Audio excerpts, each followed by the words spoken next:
കേരള നിയമസഭാ തെരഞ്ഞെടുപ്പ് നടക്കുന്നതിന് തൊട്ട് മുമ്പ് അല്ലെങ്കിൽ പ്രചരണം നടക്കുന്ന സമയത്ത് UDF-നെതിരായിട്ട് പ്രധാനമായിട്ടും CPM നേതാക്കൾ ഉന്നയിച്ചിരുന്ന ഒരു ആരോപണം, UDF അധികാരത്തിൽ വന്നാൽ അതിനെ നിയന്ത്രിക്കാൻ പോകുന്നത് ജമാഅത്തെ ഇസ്ലാമി ആയിരിക്കുമെന്നാണ്. AK ബാലനെ പോലുള്ള മുൻ മന്ത്രി AK ബാലനെ പോലുള്ള പല നേതാക്കളും ഈ ഒരു വിമർശനം ഉന്നയിച്ചിരുന്നു. ആ വിമർശനങ്ങളൊക്കെ ഏതാണ്ട് ശരിയാവുന്നു എന്ന രീതിയിലേക്കാണ് ഇപ്പോൾ കാര്യങ്ങൾ പോകുന്നത്. ഇപ്പോൾ ഉന്നത വിദ്യാഭ്യാസ മന്ത്രി റോജി ജോണിന്റെ സ്വകാര്യ സ്റ്റാഫിലേക്ക്, പേഴ്സണൽ സ്റ്റാഫിലേക്ക് പ്രൈവറ്റ് സെക്രട്ടറി ആയിട്ട് ഒരു ആളെ നിശ്ചയിച്ചിരിക്കുന്ന അയാൾ ജമാഅത്തെ ഇസ്ലാമിയുടെ പ്രവർത്തകനാണ് എന്ന ആരോപണമാണ് ഉയർന്നിരിക്കുന്നത്. കാരണം ജമാഅത്തെ ഇസ്ലാമി കേരളത്തിലെ മുന്നണിയിലെ ഘടകകക്ഷിയല്ല. മുസ്ലിം ലീഗാണ് ഘടകകക്ഷി, ജമാഅത്തെ ഇസ്ലാമി ഘടകകക്ഷിയല്ല.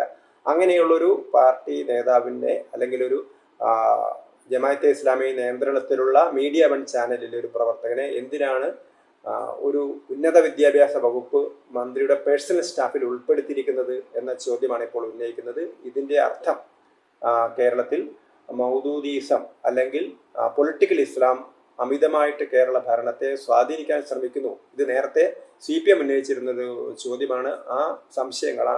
ആ സംശയം ഇപ്പോൾ ബലവത്താവുന്നു, അല്ലെങ്കിൽ ആ സംശയങ്ങൾ സാധൂകരിക്കപ്പെടുന്നു എന്ന രീതിയിലേക്കാണ് ഇപ്പോൾ കാര്യങ്ങൾ പോയിക്കൊണ്ടിരിക്കുന്നത്.